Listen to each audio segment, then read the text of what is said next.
Let the music speak.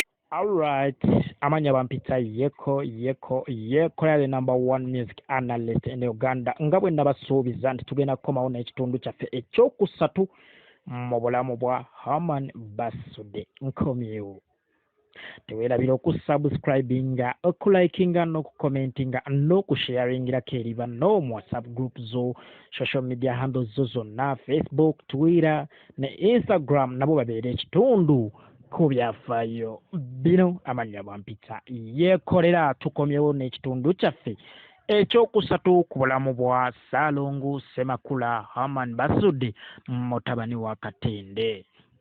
Mu kitundu kyaffe ekyokubiri twakoma nga omukulu Moses Katende ali Kampala, ebitaala bimukutta oluvannyuma lwa banne bwe baakolanga aba the super singers abakulemberwanga Matiya Luyima okulemererwa okusala okuva e Masaka okujja e Kampala kyekyaddako.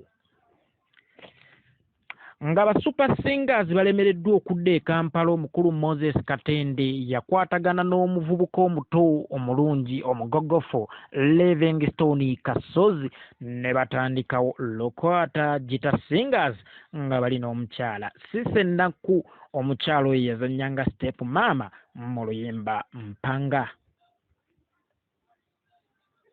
Nga bamaze okutondawo ekibiina kya Lukwata Gita Singers, baasalawo basunsule abayimbi abaneebeera mu kibiina, era abamu ku beetaba mu kusunsulamu yali Ssemakula Herman Basudde. Ssemakula Herman Basudde yasunsula omwami Livingston Kasozi eyasiima ennyo engeri gye yali ayimbamu, eyagamba nti ye bukyabaawo yali talabanga ku muyimbi amanyi kuyimba nga Stone Kasozi, nga Herman Basudde. Lunaku lumu Livingston Kasozi yakwata Herman Basudde n'amutwala ewakaawo ekibuli. Basudde aba atudde mu ntebe nga zireeta maama wa Kasozi.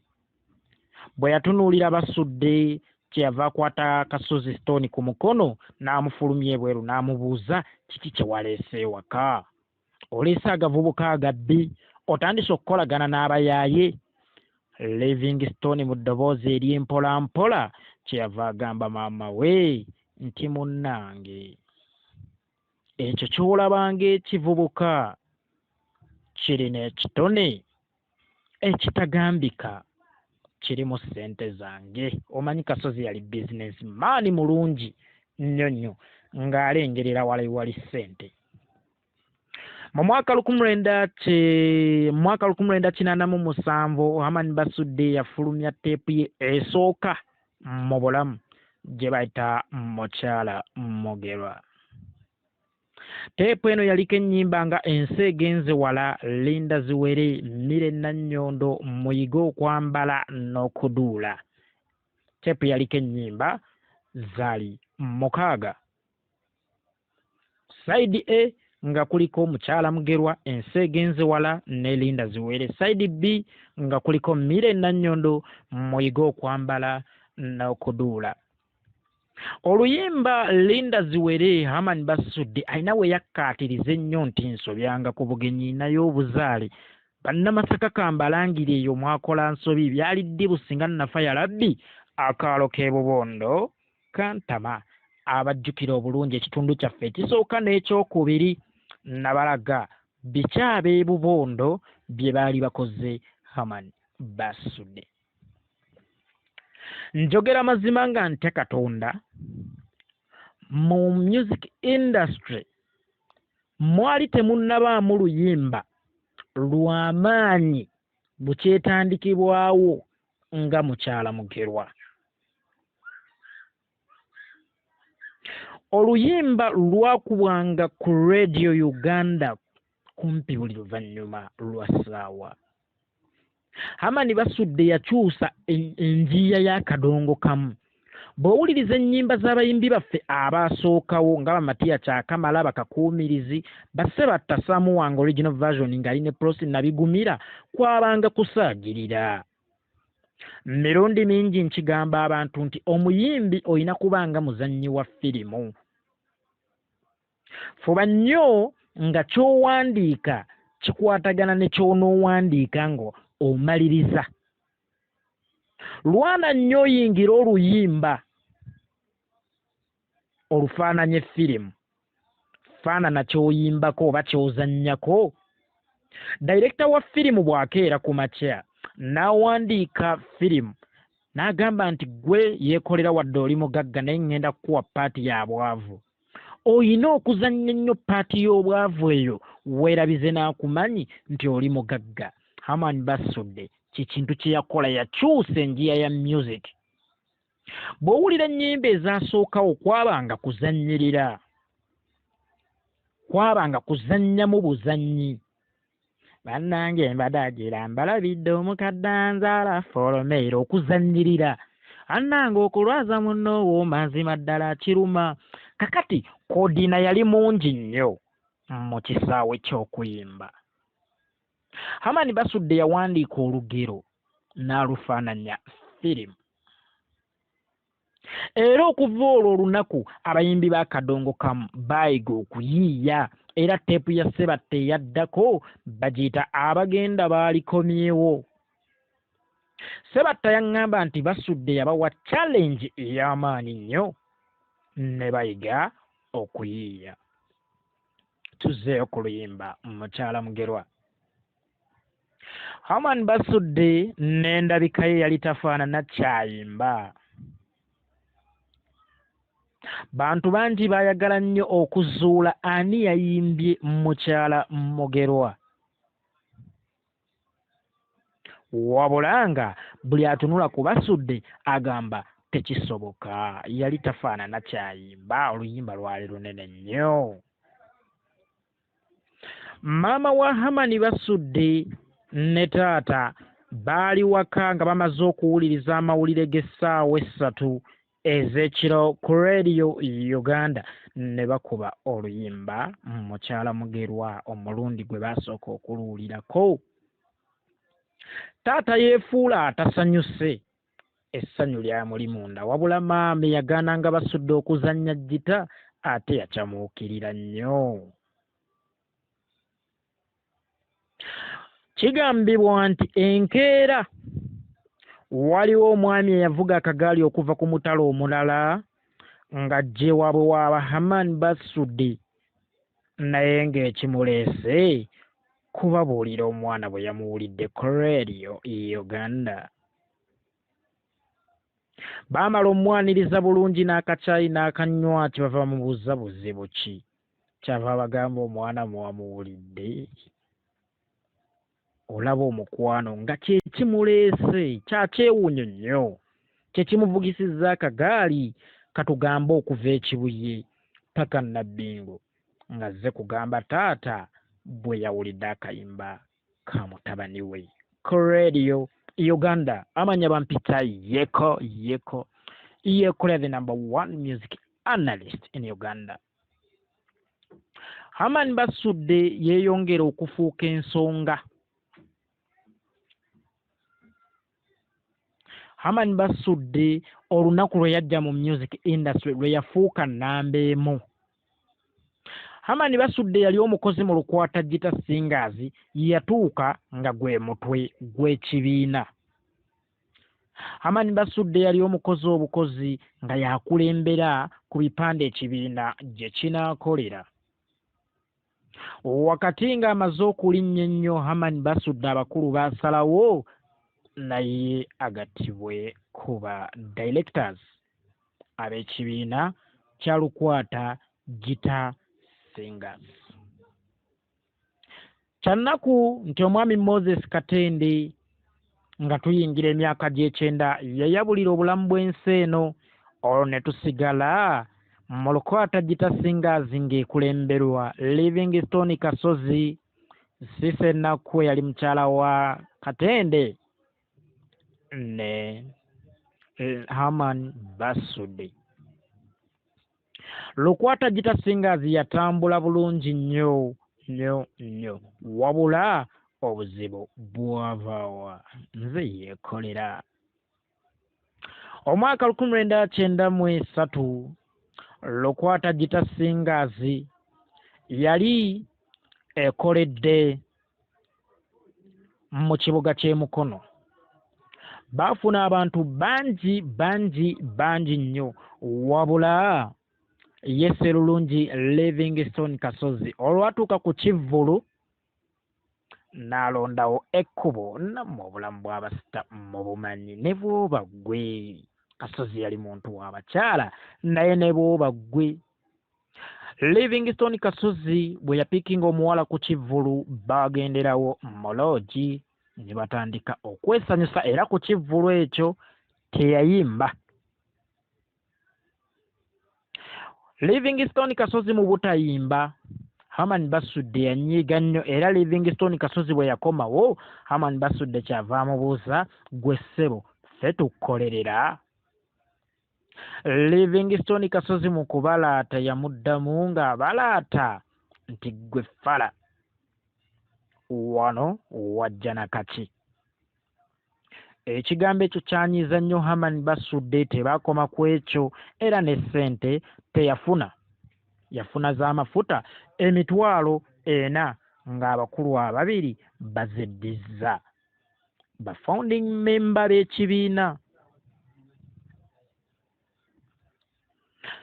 Livingston Kasozi yagamba Sise ennaku nti omanyi eza wano tuzitwale, Herman Basudde tumulekere ez'enkoko njeru. Enkya Lukwata yali yakukolera nkoko njeru,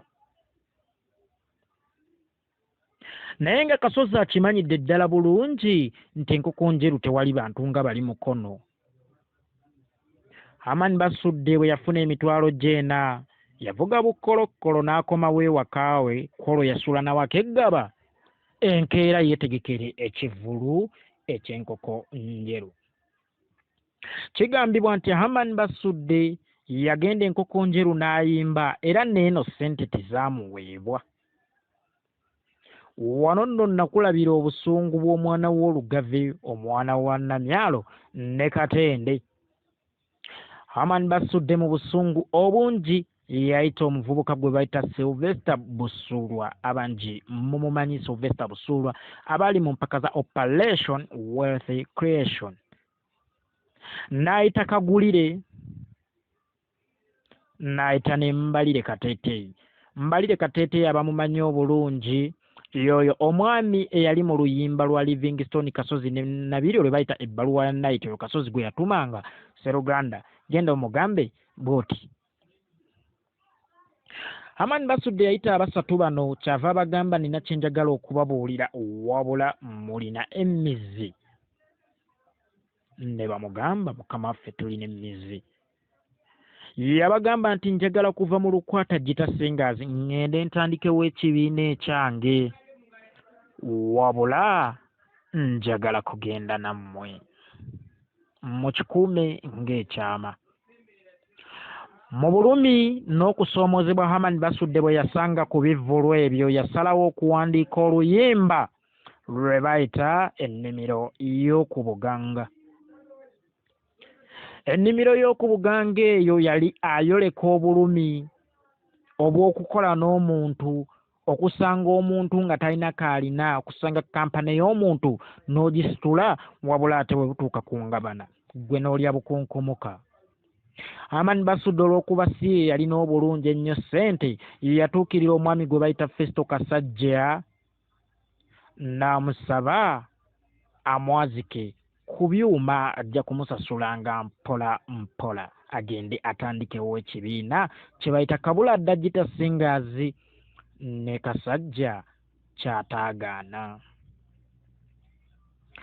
Bw'atyo Herman Basudde ng'ayabulira ekibiina kya Kasozi ekya Lukwata Gita Singers ng'atandise ekikye Kabuladda Professional Singers. Kasozi n'olukujjukujju lwe yamanyirawo nti Basudde nga tali mu Lukwata Gita Singers, kino tekikyali kibiina. Yadduka bukubirire n'alumba omwami Festo Kasajja yali awadde Herman Basudde ebyuma, n'amugamba nkwegayiridde, gamba Basudde agende nange tandika. yakubirira n'awandiika oluyimba tepu namba gye bayita mmere kipapula n'amugamba teepu eno ngikuweeredde ku bwereere kyenkusaba kukkirizisa Basudde kugenda nange. Amannya bampita Kikomeko Abdi yeekolera tusisinkane mu kitundu kyaffe ekyokuna okumanya biki ebyaddirira. Kasozi yeegatta ku Basudde, biki ebyaddirira? Teweerabira okusharinga, okusubscribinga n'okukomentinga okutuwa endowoozayo osobola okupredictinga ki ekyaliwo mu kitundu ekyokuna. Amannya bampita yeekola the number one music analyst in Uganda. Obubaka buno mubutuuse ku mikwano gyammwe, musharinge ku WhatsApp group, sharinga link ku Facebook, sharinga link ku Instagram, abantu obategeeze ku bulamu bw'omuzira waabwe nabo babeere ku kitundu ku byafaayo bino. Amannya bampita yeekolera tusisinkane mu kitundu ekyokuna. Obulamu bwa Herman Basudde Part 4 tugitoomye olutalo lwa Herman Basudde ne Livingston Kasozi. All right, again, it's your boy, the number one music analyst in Uganda, yeekolera. Mugamba mutya bantu bange wiiki ewedde nga bwe nabasuubiza okukomawo n'ekitundu kyaffe ekyokuna ku bulamu bwa Ssaalongo Ssemakula Herman Basudde nkituukiriza. Nga tetunnagenda wala teweerabira okusubscribinga oklickinga on the bell notification obeere asooka okumanya buli kye tuba tutaddeyo. Teweerabira okusharinga ku buli mukutu ogwa social media, Twitter, Instagram, Facebook, mu WhatsApp groups zo zonna ne bano babeere ekitundu ku bulamu buno. Wiiki ewedde twakomanga Herman Basudde ayabulidde ekibiina ekyalukwata Gita Singers ng'agenze ow'omwami Kasajja okweyazika ebyuma ne Kasajja ky'ataagaana. Kasajja yawa Herman Basudde ebyuma n'agenda n'atandika Kabalanda Professional Singers n'abaana bali be nakugamba mu kitundu kyaffe ekyokusatu. Ddayo tuwulirize bulungi wabula Kasozi yakola atya. Mu kitundu kyaffe ekyokusatu twakoma nga tukulaga nti Kasozi ng'amaze okutegeera nti Ssemakula Herman Basudde agenda, ate nga yali akimanyidde ddala bulungi nti ekibiina omutali Basudde mu budde obwo kyali tekiba kibiina. Yalwandiika bukubirire olutambi lwe bayita mmere kipapula, abazze nga banfolowinga obulungi n'abawako ku mboozi ya mmere kipapula mwe yaddira ekigogo n'akijjamu omulambo. Ng'amaze okuwandiika teepu eyo yagitwalira omukulu Kasajja n'amugamba nti teepu eno ngikuweeredde ku bwereere, nze nkusaba ekintu kimu, okkirizise Herman Basudde agende nange. Mwami Kasajja yatakula omutwe nga nti alaba ofa tegaanika. Biki ebyaddirira? Nze yeekolera the number one music analyst. Katugende mu maaso. Omwami Kasajja yayita bukubirire Herman Basudde n'amugamba nti mbadde nsaba ogende ne Kasozi mu Kabalanda Professional Singers.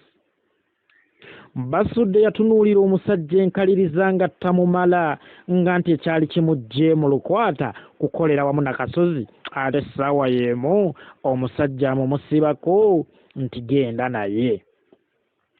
Herman Basudde yakomba kwerima n'akuba emmeeza n'amugamba nti mukama wange tekisoboka, omusajja gwoŋŋamba okugenda naye ye yanziba nga n'ekinzirusizza butaddamu kukola naye. Omwami Kasajja yagamba Herman Basudde nti then mpa ebyuma byange, bw'oba ogaanye okukkiriza kano akantu akatono ke nkusaba kitegeeza togenda kuba mwangu owakukolagana naye. Herman Basudde mu kusoberwa mu butalina kyakukola yakkiriza n'agenda ne Kasozi Livingston muyite Sserulungi ne batandika okukola bonna nate mu Kabuladda Professional Singers. Kabuladda yafuuka ekirala, Kabuladda yafuuka ekibiina ekisinga amaanyi mu ggwanga era wakati w'omwaka 1994 abakulu bombiriri Herman Basudde ne Livingston Kasozi ng'ogaseeko eyali chairman w'abayimbi ba Kadonkamu obudde obwo omwami Lord Fred Sebata n'omukulu Omugave Ndugwa abagoberera obulungi art industry Ndugwa mu mumanyi Omugave Ndugwa baafuna olugendo lw'okugenda e German okukola. Herman Basudde bw'amanya nti bafunye olugendo lw'okugenda e German okuyimba yasalawo agukozese ng'omukisa okwegulira ebyuma ebibye eby'obwannannyini. Herman Basudde yagenda n'agula dollars n'avungisa ssente n'aziteeka mu dollars n'azikwasa omwami Livingston Kasozi eyali omugezi omuyivu yaba akola buli kimu. Ku kya dola kino omukulu Lord Fred Sebata yakinkakasirizza ddala bulungi Lord Fred Sebata nti omukulu Herman Basudde yamulaba ng'avungisa dollars. Bwe baatuuka e Germany Kasozi olw'okuba yali omusajja omuyivu amanyi oluzungu okusingako Herman Basudde buli kintu Basudde gwe yakikwasa akigule. Bwe baakomawo mu ggwanga Herman Basudde yawa Livingston Kasozi essente ez'okukiriyalinga omusolo gwa gavumenti ebyuma bijje bitandike okukola. Livingston Kasozi ng'amaze okufuna ebyuma ng'amaze okukiriyalinga omusolo kiki ekyaddako amanya bampita yeekolera the number one music analyst tugende maaso. Livingston Kasozi ng'amaze okufuna ebyuma yasalawo abyezze addeyo atandikewo ekibiina kye bupya era bw'atyo bwe yakola bwe yamala okufuna ebyuma olw'okuba byali mu mannya ge yagenda n'atandikawo buto ekibiina kye n'akituuma Lukwata Advance. Ku luno biki ebyaddirira? Olutalo kafungulankete lweyongera wakati w'ababiri bano. Ssemakula Herman Basudde yaluma obujiji n'enkulabira olutalo lw'ebigambo mu nnyimba mu abalowooza nti entalo z'omu music zitandikidde ku mulembe gwa Bobi Wine, Chameleon, Bebe Cool mulimba era muli bakyamu.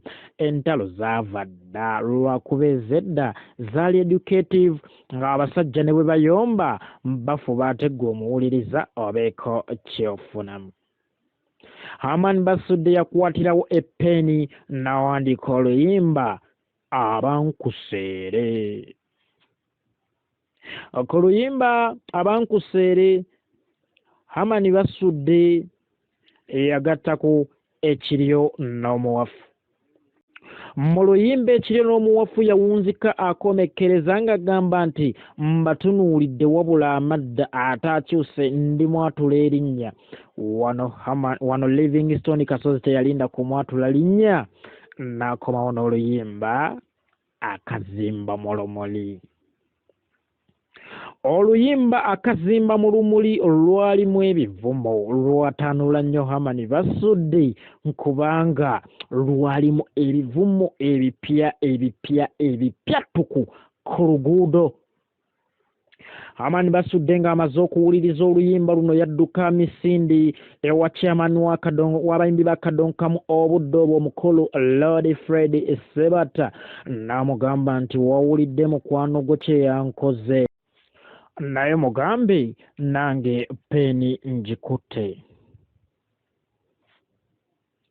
Herman Basudde yalwana nno n'oluyimba Akazimba mu lumuli era kyova olaba abasinga temwakawulira. Mu mwaka 1996 omwami Livingston Kasozi yezuula ng'alina obulwadde obwa mukenenya buyite siriimu. Herman Basudde ng'amaze okukizuula nti munne mulwadde yawandiika oluyimba lwe bayita ggwanga ki abasinga lwe muyita Taso. Kasozi bwe yawuliriza oluyimba luno yalowooza nti lwali lukoona ye. Herman Basudde ku luyimba olwo yayongerako oluyimba byendabye mwe yateekera paati egamba nti bwe baakimanya nti okusoma kwatulema ab'emitwe emibanguleko bonna ne bakuŋŋaana nga akujjukiza ekyali Germany okumubbako ebyuma bye. Mu luyimba olwo yagattako kapaati akagamba nti balala balinze kyagendera mu keesi anti abuze kyatwala ate omufu omubanja kiki. Livingston Kasozi bwe yalaba kisusse naye jita n'agikwata n'akuba oluyimba lwe bayita kabaliga. Herman Basudde ng'enkola ye bweri bwe yawuliriza oluyimba lwa kabaliga yadduka misinde ewa pulezidenti w'abayimbi ba kadongo kamu mu budde obwo omukulu Lord Fred Sebata neyeekubira enduulu. Sebata yayita Livingston Kasozi n'amuwooyawooya era teepu yonna ne bagyokya. Herman Livingston Kasozi ng'embeera emususseeko obulwadde bunyinyikidde, takyalina ssente, ebyuma yabitunda, ekibiina kyagwa, yasalawo adde e Masaka ekyabbogo mu Buddu eri. Livingston Kasozi ng'ali ekyabbogo mu Buddu, omwami Festo Kasajja n'omukulu HK Mwite Hassan Kasule basalawo bamunone akomewo e Kampala addemu akola afune kasente akejjanjaba.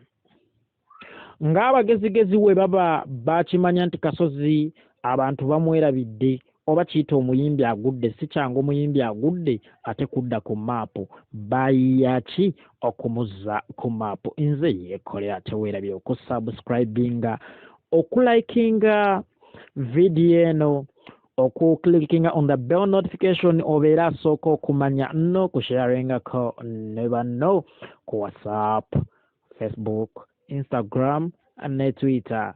Amanya bampita yeekolera the #1 music analyst in Uganda. Tugende maaso. Abakulu bano kye baayiiya okuzza Livingston Kasozi engulu baagira n'awandiika oluyimba lwe bayita bwe ndiba nfudde. Mu luyimba bwe ndiba nfudde Livingston Kasozi yalinga akola ekiraamo. Ku luteepu eyo yennyini baagattako oluyimba komawo onyambe abasinga lwe bayita nareiso. Mu byafaayo bya kadonkamu kigambibwa nti eno ye tteepu eyasinga okutunda. Weewaawo Livingston Kasozi teyagifunamu ssente kuba yagiwa banne bano ababiri abaamujja mu kyalo ng'ekirabo ky'okumujja mu kyalo, eky'okumuzza engulu n'ekyokumulabirira. Mu mwaka gwe gumu twalinawo ekibiina kye bayita Pride Production ekyali kikulirwa abakulu b'akayimbira drama actors okuli Charles James Nkoboge siyaasa eyali yagala okwesimbawo kuba president mu mwaka gwa 2001, omwami Andrew Benon Kibuuka, Moyete Dube Sempata ne Aloysius Matovu Ejoy ow'ebitontome. Abakulu bano omwami Livingston Kasozi yabatuukirira n'abasaba bamukolereyo ekivvulu. Naye addemu afune ku ssente, naye addemu okweyagala, addemu okulabirira abaana be ababiri, Diana ne Regan.